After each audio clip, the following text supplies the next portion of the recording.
Praise the Lord. Praise the Lord. എൻ്റെ പ്രിയപ്പെട്ടവരെ, ഇന്ന് നമ്മുടെ ദിവസമാണ് ഡിസംബർ 7-ാം തീയതി. എന്തോ ഒരു ബ്ലെസ്സഡ് ഡേ ആണ്. അന്ന് അനാലങ്കൃതമായിട്ടാണ് അമ്മയെ കണ്ടത്. ആ ഒരു ദിവസം പ്രത്യേകിച്ച് ആരാധന മധ്യേ സംഭവിച്ച മഹാ അത്ഭുതമാണ്. പക്ഷേ അത് പ്രൊമോഗേറ്റ് ജനങ്ങളിലേക്ക് ആ ദൈവിക സന്ദേശം കൈമാറിയപ്പോഴാണ് പെട്ടെന്ന് അടയാളങ്ങളും അത്ഭുതങ്ങളും സംഭവിക്കാൻ തുടങ്ങിയതും ലോകത്തിൽ തന്നെ ആൾക്കാരെ, ലക്ഷക്കണക്കിന് മനുഷ്യർ പുതിയ ആധ്യാത്മിക ജീവിതത്തിലേക്ക് വന്നത് ഭയങ്കര മഹാസംഭവം നടന്ന ദിവസമാണ് ഡിസംബർ 7. നമുക്ക് അമ്മയുടെ പ്രത്യക്ഷീകരണം, സഭ എത്രയും വേഗം അതിനെക്കുറിച്ച് പഠിക്കാനുള്ള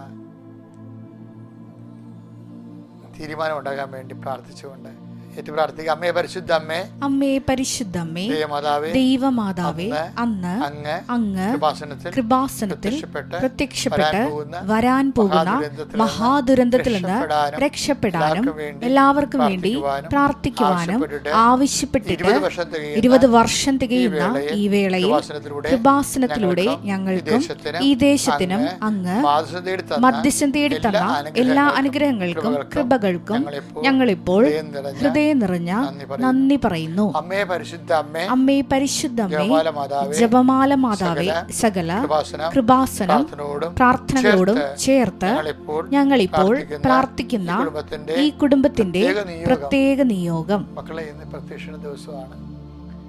അത് മനസ്സിൽ ഓർത്തുകൊണ്ട് വേണം അതീവ വിശ്വാസത്തോടെ നിങ്ങളുടെ ഏറ്റവും മോശം സിറ്റുവേഷനെ മാതാവിനെ സമർപ്പിക്കുക.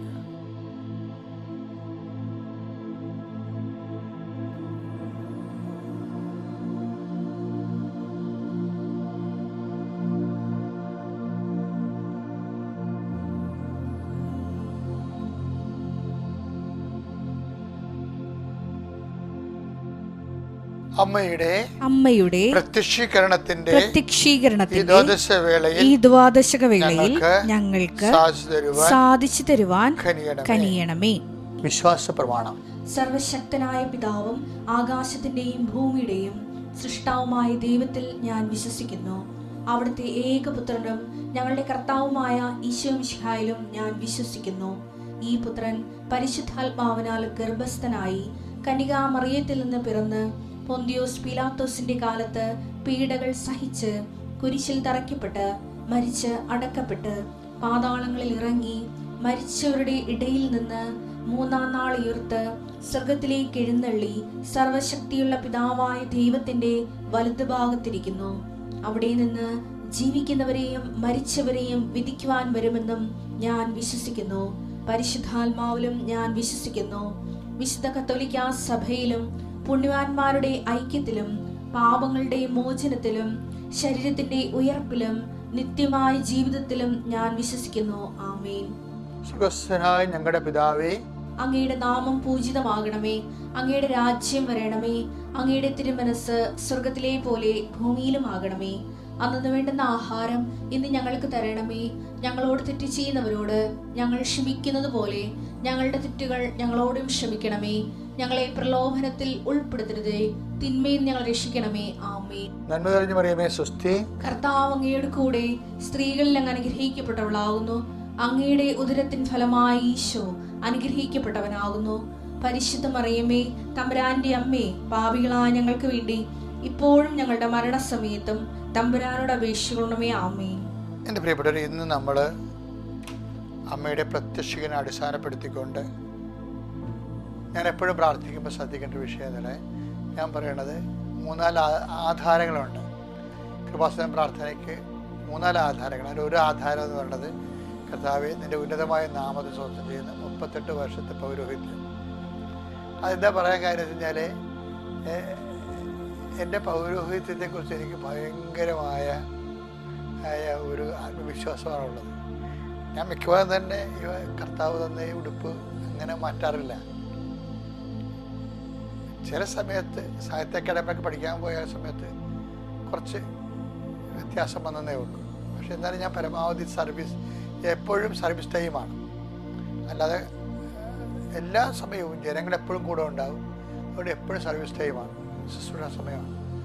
അതുകൊണ്ട് ഞാൻ എപ്പോഴും തന്നെ സഭാവസ്തുത തന്നെയാണ് കാണപ്പെടുന്നത്.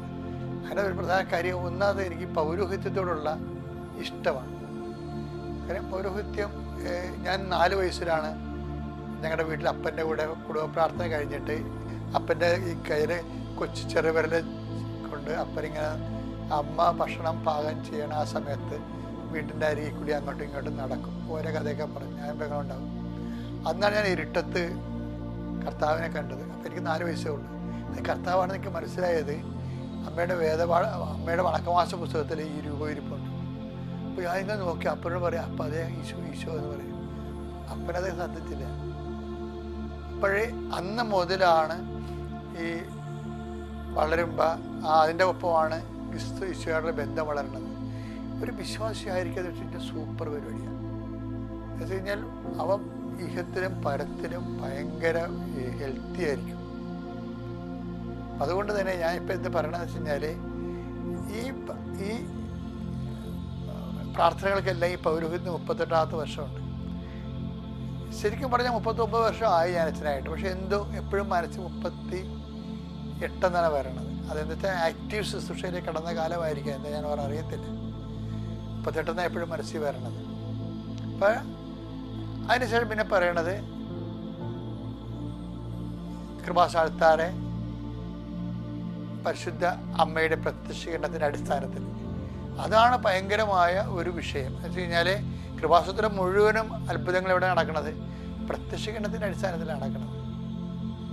അമ്മയുടെ പ്രത്യക്ഷീകരണം ദുരന്തമുണ്ടാകാൻ കൊണ്ട് പ്രാർത്ഥിക്കണം എന്ന് പറഞ്ഞപ്പോൾ ആ പ്രാർത്ഥനയാണ് നമ്മൾ നടക്കുന്നത്. അമ്മയുടെ പ്രത്യക്ഷീകരണം ലോകവ്യാപകമായ രീതിയിൽ അറിയപ്പെടുകയും ദൈവത്തിൻ്റെ സന്ദേശം ആഗോളവ്യാപകമായി കൈമാറുകയും ചെയ്യണം. അതിനുവേണ്ടിയാണ് ഇന്നത്തെ ദിവസം നമ്മൾ പ്രത്യേകം ശ്രദ്ധിക്കേണ്ടതും പ്രാർത്ഥിക്കേണ്ടതും. അത് നിങ്ങളുടെ തന്നെ ജീവിതത്തിൽ അമ്മേ ദൈവമേ അത് ലോകവ്യാപകമായ രീതിയിൽ പ്രചരിക്കാൻ ഇടയാക്കണമേ എന്ന് പ്രാർത്ഥിക്കണം. കർത്താവിൻ്റെ ഉന്നതമായ നാമത്തിൽ സ്വസ്ഥം ചെയ്യുന്നു. എൻ്റെ അമ്മ പരിശുദ്ധമ്മ ദേവമാതാവ് സമയഘടികാരം നെഞ്ചിൽ ചാർത്തിക്കൊണ്ട് ദുരന്തമുണ്ടാകാൻ കൊണ്ട് പ്രാർത്ഥിക്കണമെന്ന് പറഞ്ഞ കൃപാസ്ഥാനത്താറെ പ്രത്യക്ഷപ്പെട്ടത് ഒരു ആരാധനാ സമയമായിരുന്നു. ആരാധന സമയത്ത് ഒരു പക്ഷേ പ്രത്യക്ഷപ്പെടുന്നത് അൾത്താരെ പ്രത്യക്ഷപ്പെടുന്ന അപൂർവമായ ഒരു പ്രത്യക്ഷീകരണമാണത്. ആ പ്രത്യക്ഷീകരണത്തിൻ്റെ അടിസ്ഥാനത്തിലാണ് ഞങ്ങളിപ്പോൾ പ്രാർത്ഥിക്കുന്നത്. ആ പ്രത്യക്ഷീകരണം അനേകം മക്കളിലേക്ക് ഇന്ന് വിശ്വാസമായിട്ടും പ്രത്യാശയായിട്ടും ദൈവസ്നേഹമായിട്ടും അടയാളമായിട്ടും ജീവിതത്തിൻ്റെ വിടുതലായിട്ടും പതിനായിരക്കണക്കിന് മനുഷ്യരെ അതിൻ്റെ ആനുകൂല്യങ്ങളും അനുഗ്രഹങ്ങളും പ്രാപിച്ചുകൊണ്ടിരിക്കുകയാണ്. കർത്താവെ, അത് തുടരുവാനും എൻ്റെ കാലത്തിന് ശേഷവും ദൈവത്തിൻ്റെ ആ പദ്ധതി തുടരുമെന്നുള്ള ബോധം എനിക്കുണ്ട്. പക്ഷേ അതേസമയം തന്നെ ദൈവം ആഗ്രഹിക്കുന്ന പോലെ വളരുവാനും ദൈവികമായ തിരുമനസ് നിറവേറുവാനും സഭയെ അങ്ങ് ഒരുക്കണമെന്ന് പ്രാർത്ഥിക്കുന്നു. കർത്താവെ, ആരെല്ലാം പ്രത്യക്ഷീകരണത്തെ വിശ്വസിക്കുന്നുവോ, ആരെല്ലാം പ്രത്യക്ഷീകരണം വിശ്വസിച്ചുകൊണ്ട് ഉടമ്പടി എന്ന ജീവിതമാർഗത്തിലേക്ക് ജീവിത രീതികളിലേക്ക് കടന്നുവോ, ആ ജീവിത മാർഗത്തിലൂടെ അവരെ വളർത്തണമെന്ന് പ്രാർത്ഥിക്കുന്നു. അവരുടെ വിശുദ്ധി, അവരുടെ വിശ്വാസം, അവരുടെ സുവിശേഷ സാക്ഷീകരണം, അവരുടെ സുവിശേഷ കൈമാറ്റം എല്ലാത്തിലൂടെയും കർത്താവെ അങ്ങയുടെ ദൈവികമായ തിരുമനസ് നിറവേറാൻ ഇടയാക്കണമേ. കർത്താവെ, പ്രത്യക്ഷീകരണം അനേകം മക്കളെ മനസ്സിടിഞ്ഞുപോയ, ഹൃദയം നുറുങ്ങിപ്പോയ, ശരീരം തളർന്നുപോയ, കുടുംബം ഇരുട്ടിലായി പോയ, ആഭിചാരം പലതരത്തിലുള്ള തിന്മകൾ അകപ്പെട്ടിരിക്കുന്ന എല്ലാ മക്കളെയും ചങ്ങലകളെ യേശുക്രിസ്തു നാമത്തിൽ അമ്മയുടെ പ്രത്യക്ഷീകരണത്തിൻ്റെ ശക്തിയാൽ പൊട്ടിമാറട്ടെ. കർത്താവിൻ്റെ നാമത്തിൽ അവർ സൗഖ്യം പ്രാപിക്കട്ടെ. യേശുക്രിസ്തുവിൻ്റെ പരിശുദ്ധ അമ്മയുടെ മാധ്യസ്ഥത്തിൽ നിങ്ങളെ ശക്തി പ്രാപിക്കട്ടെ. അമ്മയിൽ ആവശ്യിച്ച അതേ പരിശുദ്ധാത്മാവും നിങ്ങളിലും നിറഞ്ഞുകൊണ്ട് ചിറകിട്ടടിച്ചുകൊണ്ട് എല്ലാത്തിനെയും അതിജീവിക്കാനുള്ള ആത്മധൈര്യവും അപ്പോസ്തലന്മാർക്ക് കിട്ടിയ ആത്മധൈര്യത്തെ നിങ്ങൾ അഭിഷേകം ചെയ്യപ്പെടട്ടെ. എൻ്റെ കർത്താവിൻ്റെ ഉന്നതമായ നാമത്തിൽ സഭയുടെ അധികാരത്തിൽ കുരിശടയാളത്തിൽ പ്രത്യക്ഷീകരണത്തിൻ്റെ മുഴുവൻ അനുഗ്രഹം ഈ കുടുംബത്തിൻ്റെ മേൽ നിങ്ങൾ ഓരോ വ്യക്തികളുടെ മേലും വന്നിറങ്ങുകയും ദൈവം നിങ്ങൾക്ക് എന്നും അനുഗ്രഹമായി മാറുകയും ചെയ്യട്ടെ.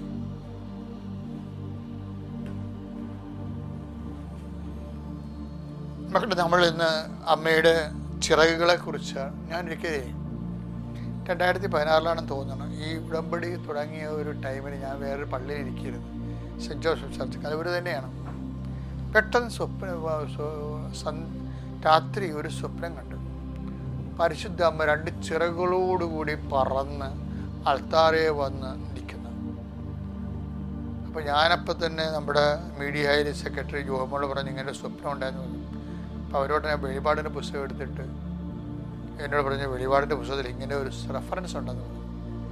കാര്യം ടൈം ഷോർട്ട് ചെയ്യുന്നതിന് വേണ്ടി നമ്മൾക്ക് ഒരു ദുരിതത്തിൽപ്പെടുന്ന സഭ, വെളിപാടിൻ്റെ പുസ്തകത്തിൽ അത് സഭയെക്കുറിച്ചാണ് പറയണത്. അപ്പോൾ ദുരിതത്തിൽപ്പെടുന്ന ഒരു സഭയ്ക്ക് ചിറകുകൾ നൽകുന്നതാണ്, മരുഭൂമിയിലേക്ക് പറന്നു പോകാൻ വേണ്ടി. Take the word of God. വെളിപാട് 12:14. സർപ്പത്തിന്റെ വായിൽ നിന്ന് രക്ഷപ്പെട്ട് തന്റെ സങ്കേതമായ മരുഭൂമിയിലേക്ക് പറന്നു പോകാൻ വേണ്ടി ആ സ്ത്രീക്ക് വൻ കഴുകന്റെ 2 ചിറകുകൾ നൽകപ്പെട്ടു.